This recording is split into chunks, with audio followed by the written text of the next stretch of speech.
Okay. Nag-flash lang ang NDRRMC. Ayan. Yung sa'yo naman, Mirador.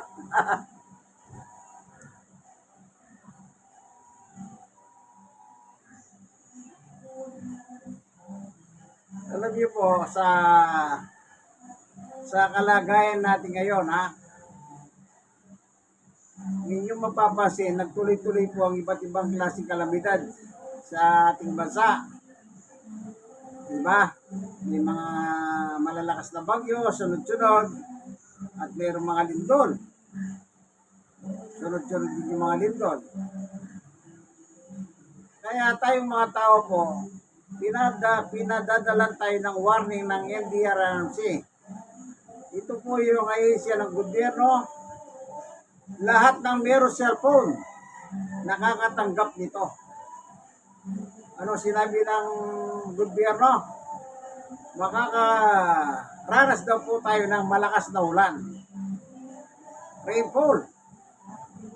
Pero isipin nyo, abagat lang yan.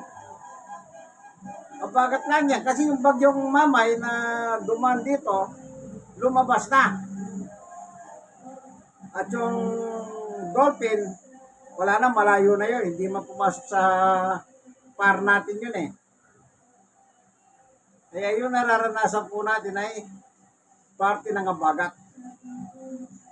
Yung ulan na abagat kung tawagin. Hindi yung abagat na parang pelikula. Kumbaga yung abagat po, hindi siya bagyo. Dumadaan siya sa Pilipinas. Kasi po, Pilipinas nasa Pacific Ocean. Na kung saan dyan nagde-develop ang mga bagyo. Okay, balik tayo. Balik tayo sa pinapaksa natin na walang iba kundi ang ating Panginoong Jesucristo. Kaya pag dumating yung problema, sabi ni Jesus, come to me. Ulitin ko sa Mateo 11:27. Opo, salamat. Ibinigay na sa akin ng aking Ama ang lahat ng bagay. Yan. Yung mga bagay na nasa langit, ibinigay na ng Diyos sa Kanya. Opo, kaya tayo pinalalapit niya. Tingnan pa natin ang isang pagkakataon na dito, sa isang talata.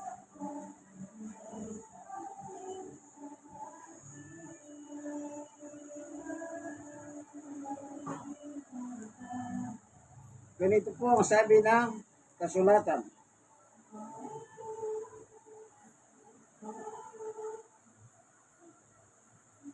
Sabi rito,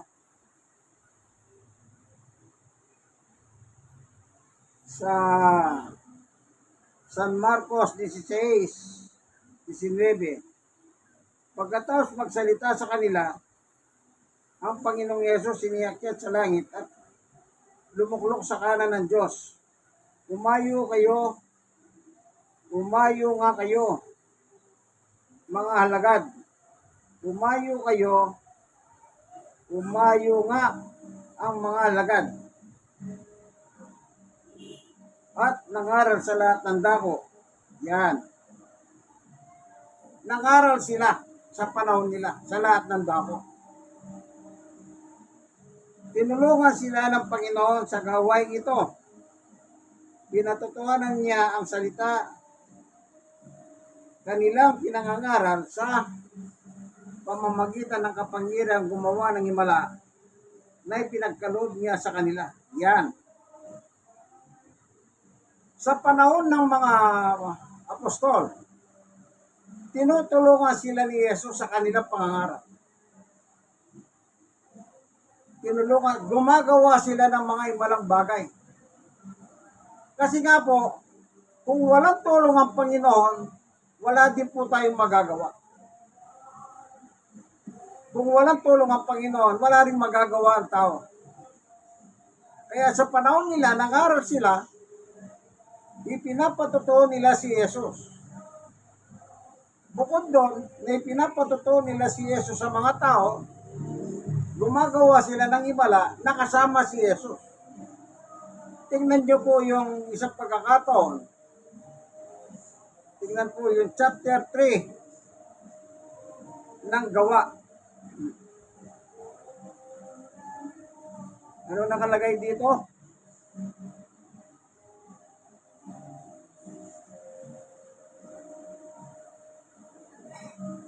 Kaya sabi rito,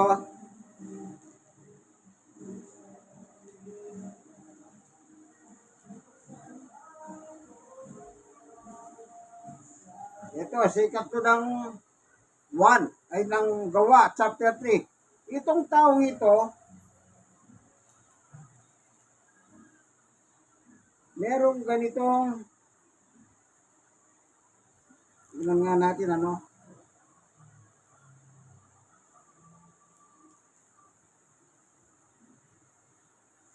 ito, sa Gawa 4:22, ang lalaking pinagaling nila ay mahigit ng 40 taong gulang.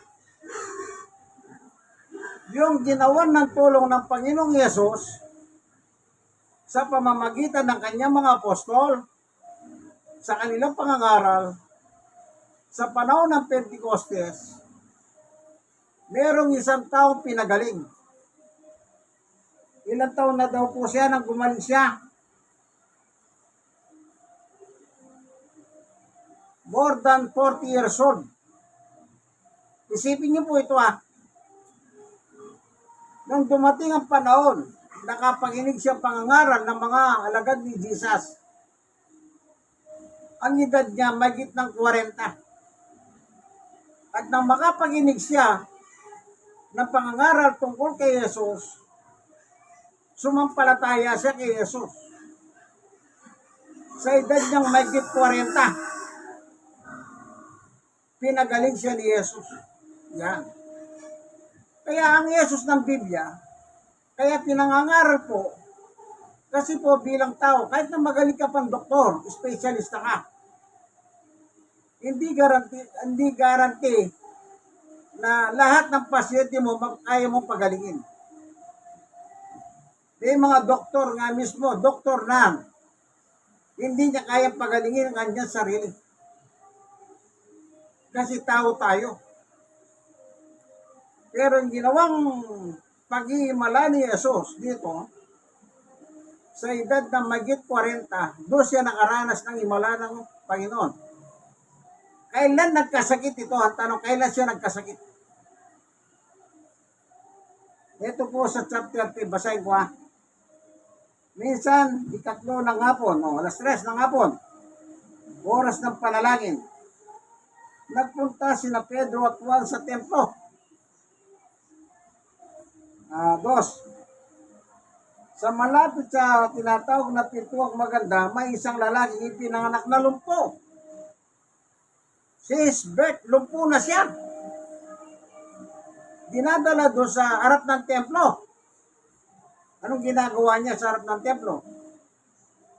Dinadala siya roon araw-araw upang magpalimos. Sa mga pumapasok, nagpapalimos siya, humingi siya ng tulong. 3. Nang makita niya sina Pedro at Juan na pagpasok sa templo, siya'y nangingi ng limos. Siguro sabi niya dito sa dalawang lagad ni Jesus, palimos ka, sabi niya siguro. 4. Tinitigan siya ng dalawa at sinabihan ni Pedro, tumingin ka sa amin.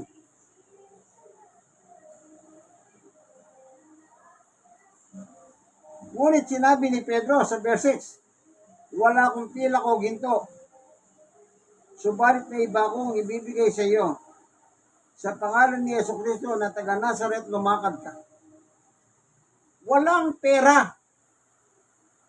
Noong kasi uso ginto, pilak Mayaman, pinambabayad, pilak at saka ginto. Kaya sabi ni Pedro, wala akong yan. Wala akong pera, wala akong pilak, wala akong ginto, sabi niya. Pero meron. Yung meron ako dito, yan ibibigay ko sa iyo, sabi niya. Yung oras pong yon,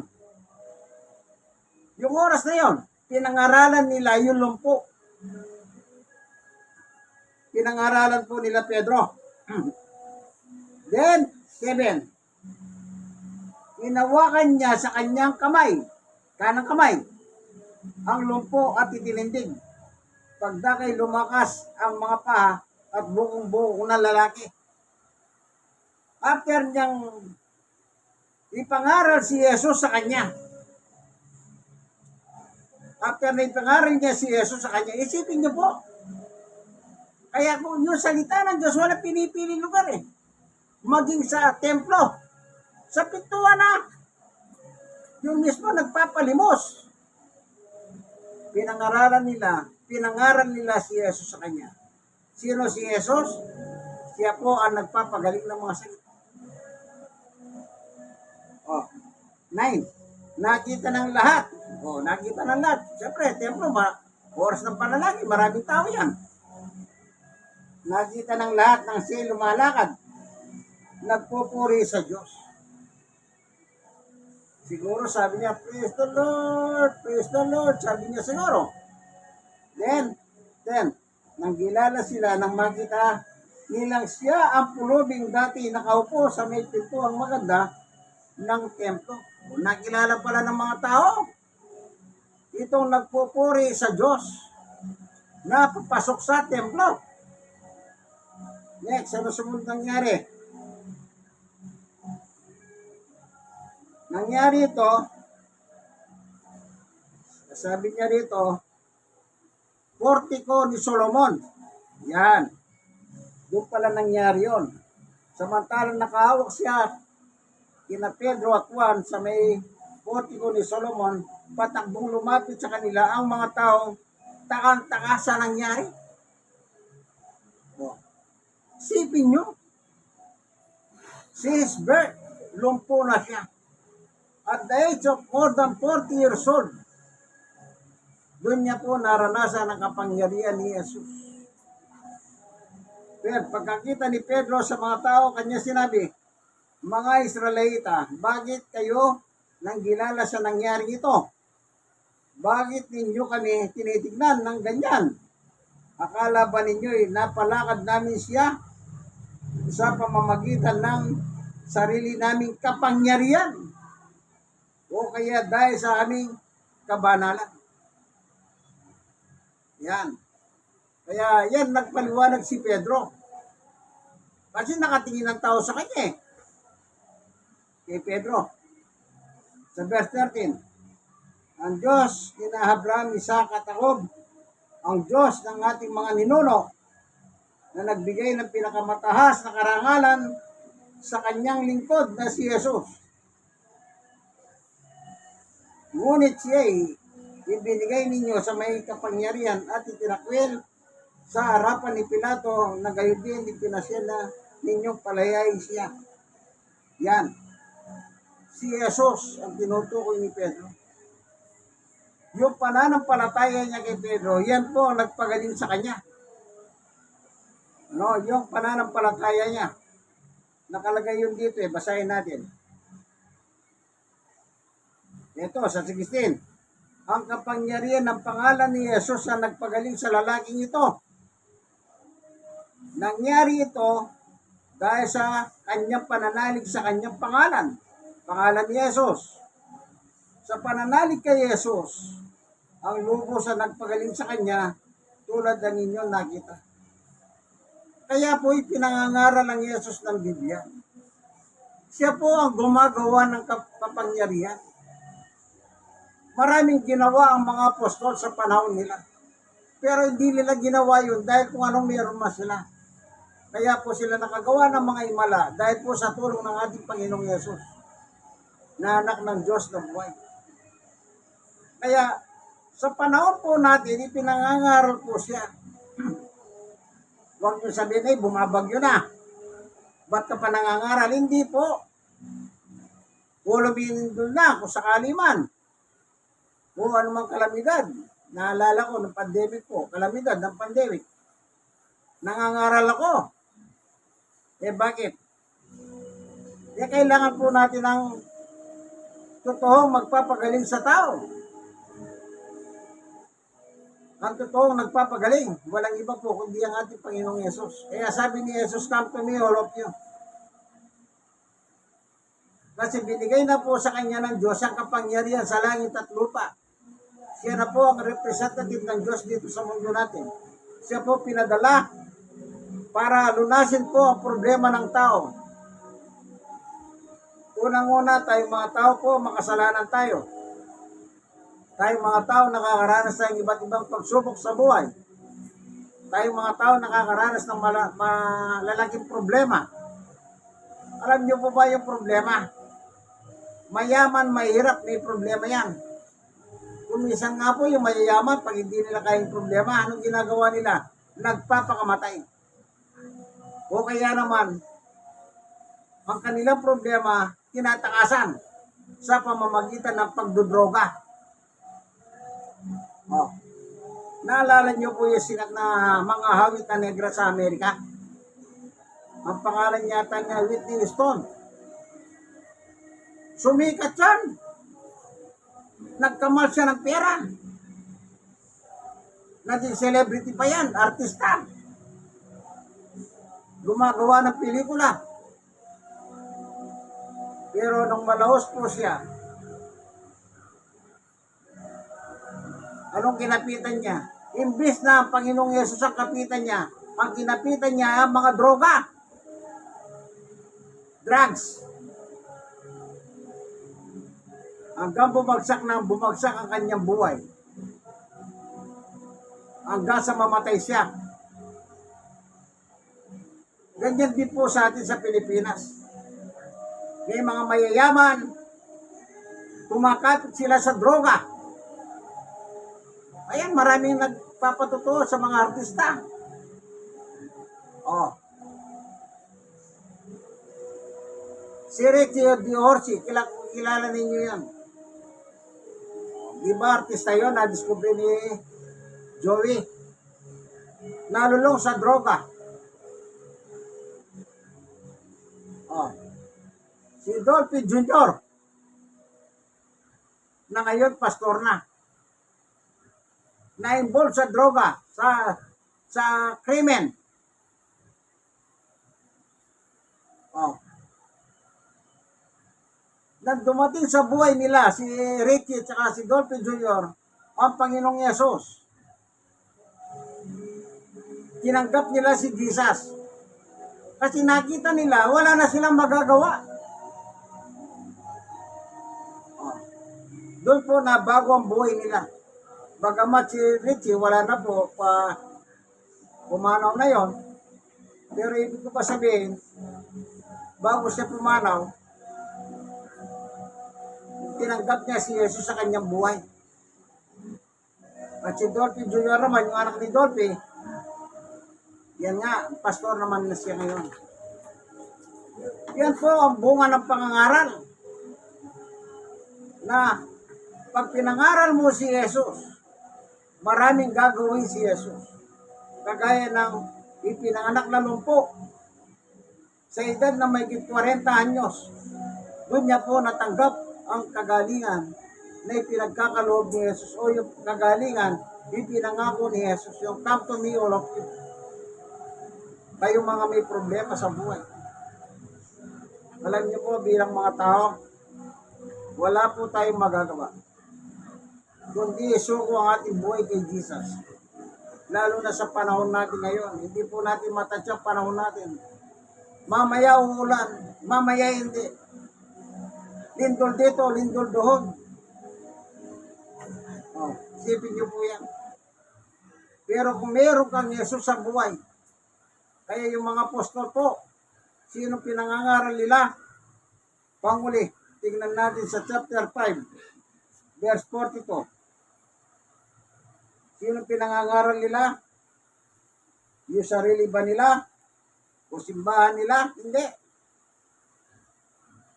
Sa 42, at araw-araw nagpupunta sila sa templo at sa mga tahanan at doon nagtuturo at nangangaral tungkol kay Jesus, ang Kristo. Oh. Sino pinangangaral nila? Ang Kristo. Araw-araw. Sa mga bahay-bahay at mga templo. Eh bakit?